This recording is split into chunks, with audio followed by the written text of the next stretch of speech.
Okay, it is 4 o'clock. The Fire District Board meeting of October 17th is called to order. Would you please join me in the pledge? Pledge allegiance to the flag of the United States of America and to the republic for which it stands, one nation, under God, indivisible, with liberty and justice for all.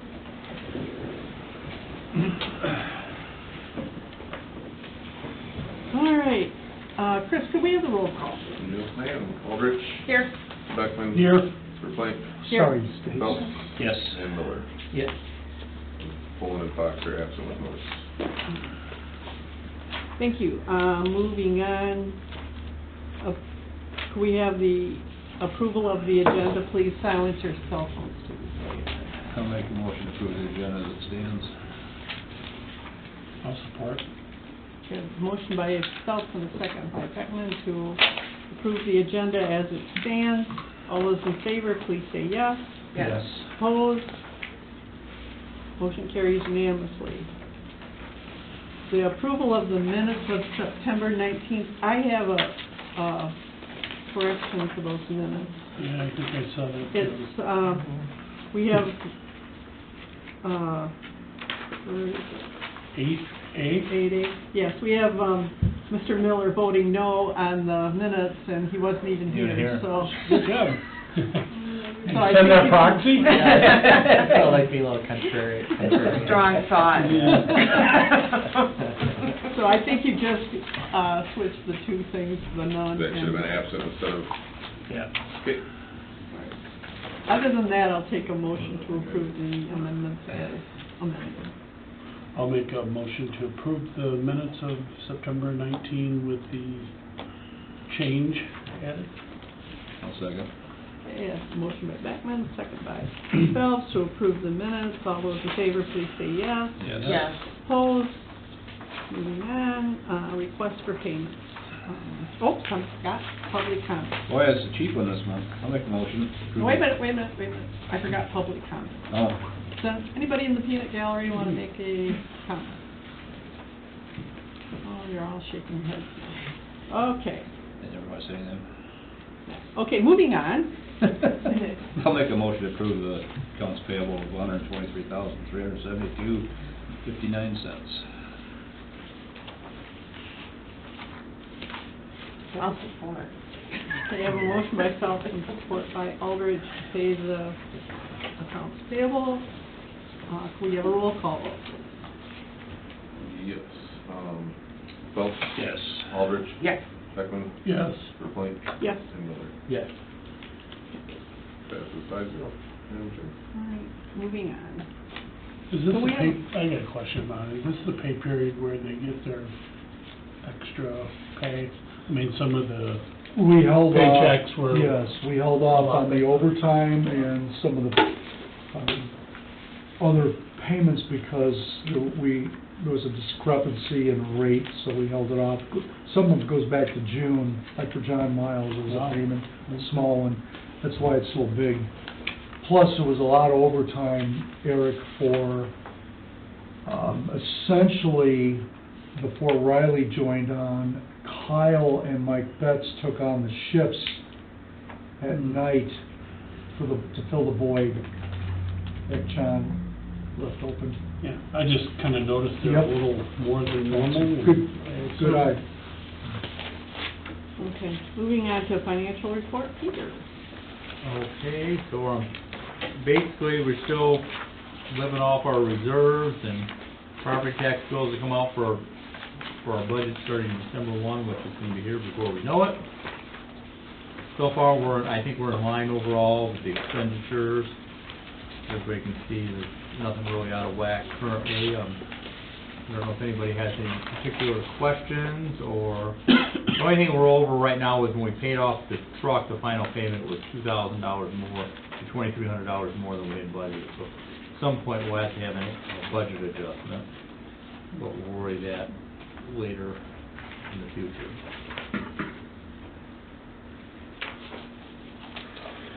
Okay, anybody have any questions, comments? We're never gonna buy a truck again that we can't pay for? Well, we have to Correct? start, well, we're paying, we've paid for, it. We just have to start, Put money away again. yeah, we just have to start stocking money away for the next one, I mean, Under 700,000 to $1 million, yeah, it's gonna take a. I know, but I don't like to borrow money, I know. because that's just a nightmare. Borrowing money today is not a cheap No. venue. All right. The cheap days of money are over with.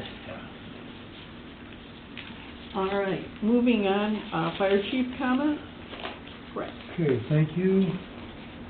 So, we had another record month by one call. So for those of you that report to your municipalities, 94 incidents for September was a record. So we're up about 2% compared to last year. There, everything else there is pretty true with what we typically experience. I think we had a slight decrease in overlapping calls. But you never know, like we were on a big industrial agricultural fire the other night, and then there was a shed fire that came in on top of that. And it was in Hamilton. It turned out it was just a bonfire. But you're always, oh God, not another call. Yeah. Then you gotta pack up stuff and go, and sometimes you can't leave. So, can we scroll through this, please? Eric, didn't we have something we wanted to share within this, or is it separate with the policy? It's separate. Separate? Okay. Yeah, that's outside dispatch, so. So, dispatch times, as you may be aware, when I became president of the Chiefs Association, I had a directive to get pre-alerts. Essentially, what we experienced was we would be having lunch with, say, the police, and they would get notified of a medical or a fire before us. So it took about 9 years to get the attention of Central to do something about that. So Eric's been tracking this, and you can see those times, say 2022, those are seconds. July, 144 seconds. The pre-alert pilot program was implemented in August. We reduced the processing time of a call 55%, over 55%. So we get a pre-alert on our phone called Active 911. All it says is, there's a medical at 1234 Apple I Drive. was wondering about those, because they're not giving any information on those. That's the downside. What Central, what the dispatcher said is, please don't give us more tasks to do. Because until like 1 o'clock in the afternoon, there's only 3 of them. So they begged us not to ask them to do more actions. So we had some very difficult constraints.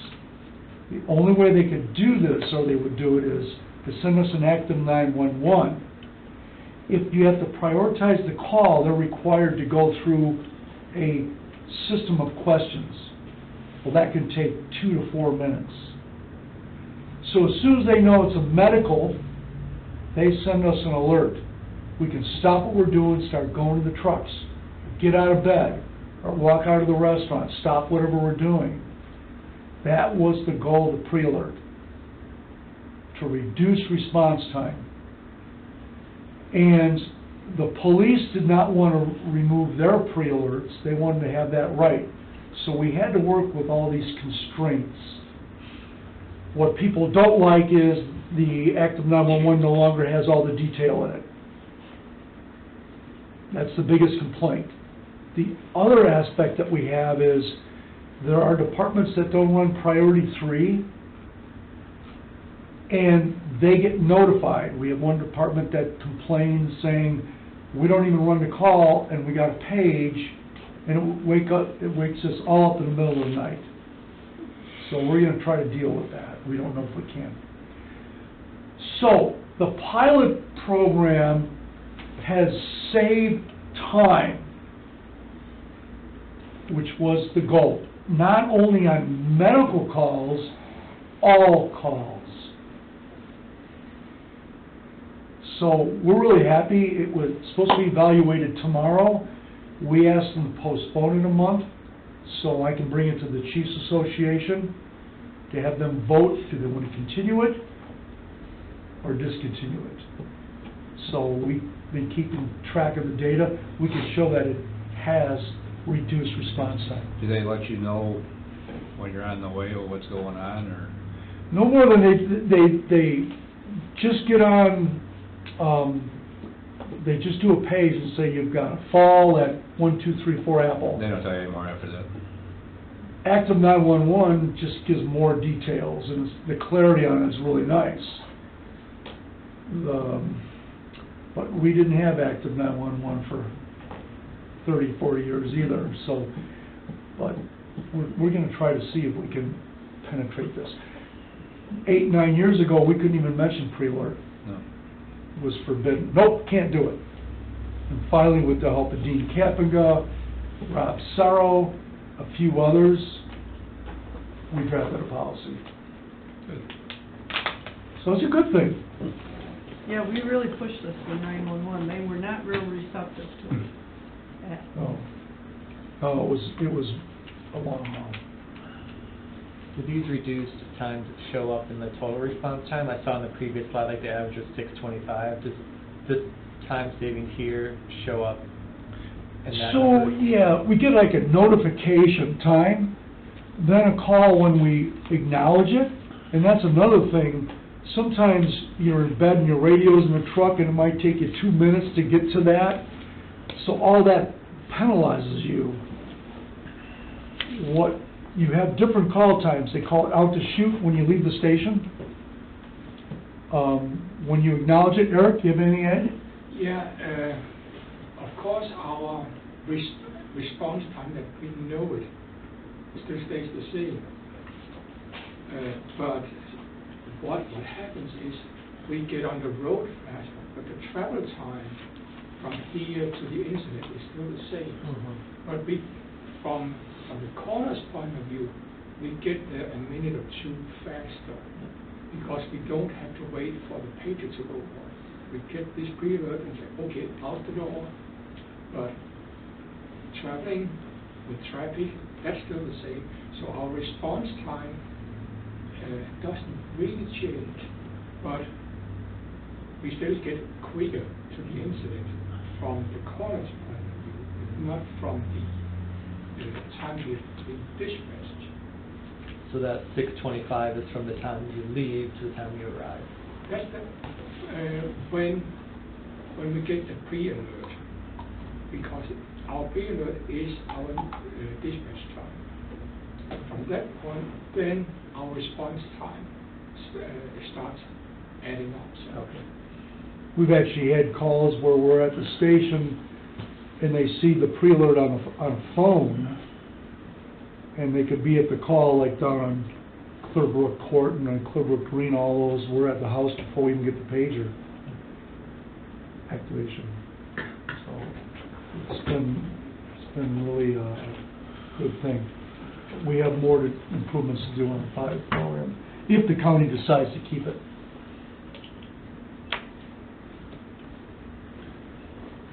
Okay, questions on that? You can see from there, the largest volume of work has been our plan reviews, which is very laborious at this time of the year. A lot of construction still going on. The rest of it is self-explanatory. Next is the Michigan Fire Inspector's statistics. And you can see we've got an 8% increase in fires. What's sad to see is that of those fires where we, unfortunately, there were 91 people that died, 22% of those homes had working smoke alarms, that's all. And you can see down, I think down to the right, if you scroll up, when My Prevention inspected 1,944 homes, 43% of the homes didn't have working smoke alarms. So that's a big concern in Michigan. Just to add to that, this is kind of interesting. I had an oven spill, and my smoke detectors went off, and they're all hardwired, so they went off through the whole end about 8 o'clock in the morning, and not one person came downstairs. So, smoke detectors are wonderful things, but nobody listens to them. Are they required in new construction? They are. Yes. Yeah. And now, you know, I think houses in the 80s, maybe early 90s, just had smoke alarms in the hallways. Now they're required in the sleeping areas, so they're in your bedrooms. They even require, it's a carbon monoxide alarm in the common hallway on each floor level, interconnected to those smokes as well, is in today's residential code. So, great code improvements, but people just have to listen to them. I mean, I'm always kind of incredulous. That's happened 2 or 3 times since I've been in business, but nobody gets up, nobody cares. Jane, I can attest, I've been in hotels where the things, and you put your clothes on, you walk down, and there's probably 5 or 6 people out there, and I'm like, where are all the other people? And they don't come down. Yeah. That's why I don't go high on hotel floors. I want to be No, able to me jump either. out the window. If we can get it open up. Yeah, oh, I'll get it open. There's chairs in there. I have nothing more on that, Madam Chair. All right, moving on. Grants, you can see in your packet, grant report, were about $83,900 in grants and donations for 2022. Should be on page 15 of 17. So, happy to share that with you. Nice amount of grants. Nice job. We applied to our, yes, Especially because they're getting tougher to get, they are. so. The Great competition job. is relentless. We applied for a RAP grant for a drone trailer. The drone was deployed again, 2 missing 10-year-olds down in the Lee Pullman area. And, Shell? You were there. So, one of the things they need is a trailer. We don't have funding for a trailer, so we're trying to get a grant for a trailer and a generator. I want to share that with you. We applied for it. We'll see what happens. Next on the agenda is certifications. A big year, big month. I am proud to share with you Mike Betts now is a state fire instructor 2 level. Chris Manels also holds that honor. Michelle Green, fire instructor 1. Wow. Sean Marr, fire instructor 1. Misty, fire instructor 1. Riley has fire instructor 1. Good job. Also, I wanted to share with the board that Chris Manels has, thank God, graduated from fire staffing command school. This is a 10-month, very comprehensive, 350-hour class. Some of us feel like we were in class with Chris because we had to help cover his shifts. Chris was away from his family 5 nights a week. It's at Eastern Michigan University. There were 43 accepted applicants. Chris was one of them. 43 graduated, and Chris was one of them. I went to the graduation ceremony. Vicki and I drove to Eastern Michigan. So this is a management-oriented program. And again, 350 hours for 10 months. The program takes the fire officer beyond traditional operational methods and exposes them to conceptual thinking and problem solving.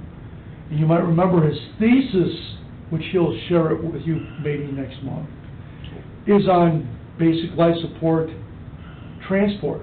That's what he had to do to graduate, one of the things he had to do. So phenomenal class, a phenomenal achievement, Chris, and we're real happy for you. Thank you. Thank you for the opportunity. Lots of good ideas to bring back. Next save date, appreciation awards dinner is January 21st at Saugatuck Yacht Club. Wendy and her husband. Oh, wait, I'll be here, never mind. I thought I was gonna be in Vietnam, but that's the 28th. Wendy and Jerry took the liberty of doing an application, submitting an application and reserve Saugatuck Yacht Club, And the rental fee has been waived for us because we're public safety. They have signed a contract, there's a $200 refundable deposit, which they posted, which we get back if we leave it tidy. And there's a one-day liability insurance policy required. Mark Beckin's going to take that on at his expense. Oh, So, Nice. save the date. We'll let you know.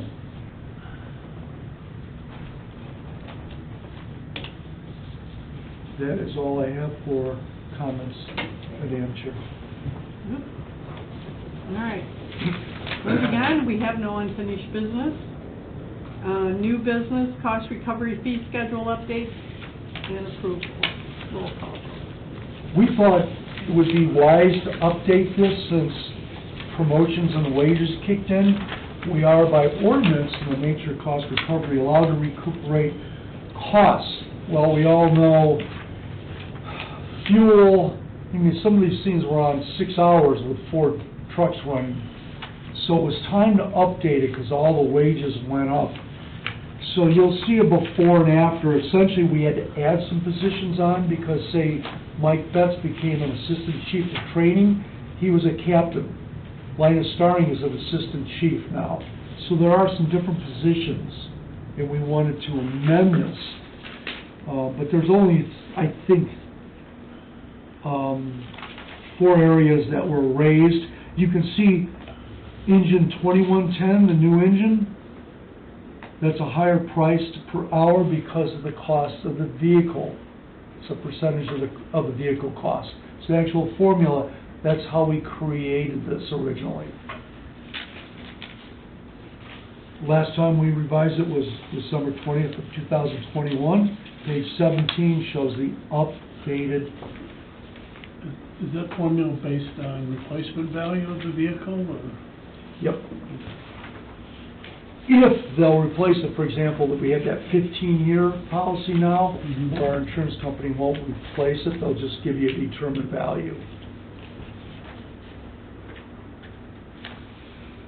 Okay, so I need a motion to approve the new cost recovery fee schedule update. I'll make a motion to approve the new cost recovery fee schedule. A second. A motion by Phelps, second by Miller. Can we have a roll call vote? Yes, and Phelps, Yes. Miller, Yes. Aldrich. Yes. Beckman. Yes. And Verplank. Yes. Passes 5-0. Okay, thank you. Allegan County Safe School Network November Seminar. So I wanted to share with you, I was approached by the county emergency management and asked if I would join the task force on Allegan County Safe School Network. So we've done meetings every month discussing things,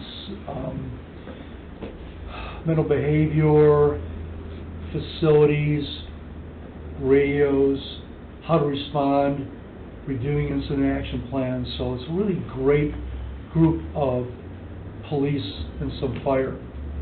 And I've been fortunate enough to be included in that. We have a seminar in Allegan County that I'll be going to in November. So, one of the better committees I'm on for schools, so I want to let you know about that. Okay, moving on, we have no correspondence. Public comment? No comments out there, no, come on. Cardboard comments, Stacy? You made it out of the driveway. Yeah, I did. And, I've been asked twice last week, I don't know why, and I know we've discussed, I talked about it. Why are some hydrants yellow and some red? Size, one of them, that big fitting, the red ones are 4-inch, Uh-huh. the yellow ones are 4.5 and 5. So it's easier to identify, is that why, I mean, Yeah, you would know which one's which anyhow, but Right. is it just so? To me, Or do they just make them that color when they, that's No. what they say? Okay. they're painted that color. There's actually a color code we recommended to the water engineer, our Lisa Vandenbrink, that the flow rates gallon per minute, there's an NFPA code for that. And we recommended that all the hydrants be color coded, so you know if it's a 400 gallon per minute hydrant or 1,500 gallon per minute. So they don't have to paint them, they could put a collar on them, Okay, so we're hoping that someday we'll see that. okay, thank you. So the color coding is based on the size of a pumper hookup. Okay, thank you, sir. Okay, Eric. Why are fire trucks red? Because they're not yellow. Some of them are. Depends on where you go. Nebraska has purple ones. Do they? That's cool. I've seen a lot of weird colors lately, but. Yeah, blue, all sorts of different colors. Okay, that it, Eric? You sure? Okay, Aaron. So my term as city council member is up in early November, which means I'll no longer be on the fire board. So thank you all for letting me join you for the last 4 or 5 years, and it's been a pleasure, and I've learned a lot. And yeah, thank you for all the work that you do. Thanks for We'll helping. miss Yeah, you. thank We're you. gonna miss you, Aaron. Thank you. We will miss you, especially on the, Board of Appeals. Yeah, Board of Board of Appeals. Appeals, absolutely. 'cause- We do know where you live. And you Right know, now. do you have to be And we on know the what you board to drive. be Yeah, on the Board of Appeals? Well, my question to you, what is the bylaws, do we need someone that's, is that new? Like, township, member? She's Yeah, on- we were asking Yeah, about that you and the I other were talking night. Yeah, about we were that. talking about, Yeah, do we we- have to have a township, person on the, Like the city council, one on the council, one not on the council, or is that No. just the way it's kind of? No, Yeah. originally we modified, the fire code had 5 people, so you had like a professional public safety person, like Scott was a former assistant chief. Then you had like an architect, a design professional, so you had all this criteria of positions. Now, you're talking about Board of. Board of Appeals. No, I'm talking about general, or the Oh, board. sorry. However, the council wants to nominate their people, I believe, so Aaron could be renominated if he's willing. And the council- Or Aaron, Oh. or Aaron could fill out his term. Whatever your term was, you Yeah. could fill that out. In other words, you If don't you have don't to wanna be a go, council Aaron. member to be on this board. That's probably why you're Right. sitting on the council. Correct. As a matter of fact, it used to say you couldn't be. Originally, right, in Douglas, there were no council members. Right. It was all just a non-council member. Yeah. But then they Sure, ran out of non-council. candidates, so they said, hey, could we change it to, oh, can be a council member? It is helpful to have a council member because I do report at the council meetings of what makes happens sense. here. But if there is ever an opening for a non-council member, I might be interested. So we'll see what we can do with that. Yes, we will. Well, especially if he can finish out his term, not just as a council member, but on this board. Right. I don't know when your term is up for this. Are these They're- 6-year terms? They're Six-year. six-year terms. It must be coming up in 5 years, I think. Yeah, I would think so. But I'm not sure when they'll be able to appoint someone, so I may be back next time if they don't have anyone reappointed by then. Oh, that's our game. Yeah. Okay, thank you. Yep. You are on until 1/15/25. Ooh. You better move. Being on the fire board is a life sentence. Yeah, tell me about it. Yeah, no kidding. It's fun though. Sorry, I just closed that. Oh, never mind. So your term really isn't up until the 2025, and you can't take somebody off board or commission. November 24. What am I? I'm probably telling, October 25. oh, man. Wow, how about me? You have a term because you're the at-large member. March right? of 25. Well, they have to He reapply. should. Yeah. And Drew is December 25, so everybody's got more than 2 years to go yet. What's me? I think you're also November 25, it looks like. This is correct. We're here forever. Scott, you got anything? Yeah, that was- Actually, it should be on the, we should reprint those and put them on the tags, the expiration. Expiration date. You know what- you know what- When they're questioning, they glad you're here. You're gonna be expired. Okay. Yeah. I always tell my accountant it would be much easier if we had an expiration date. So, all right, that's it for fire board comments. I'll take a motion to adjourn. I'll make a motion to adjourn. Sure. Okay, all in favor? Yep. All right, we're out of here. Thank you. Good, short meeting, quick.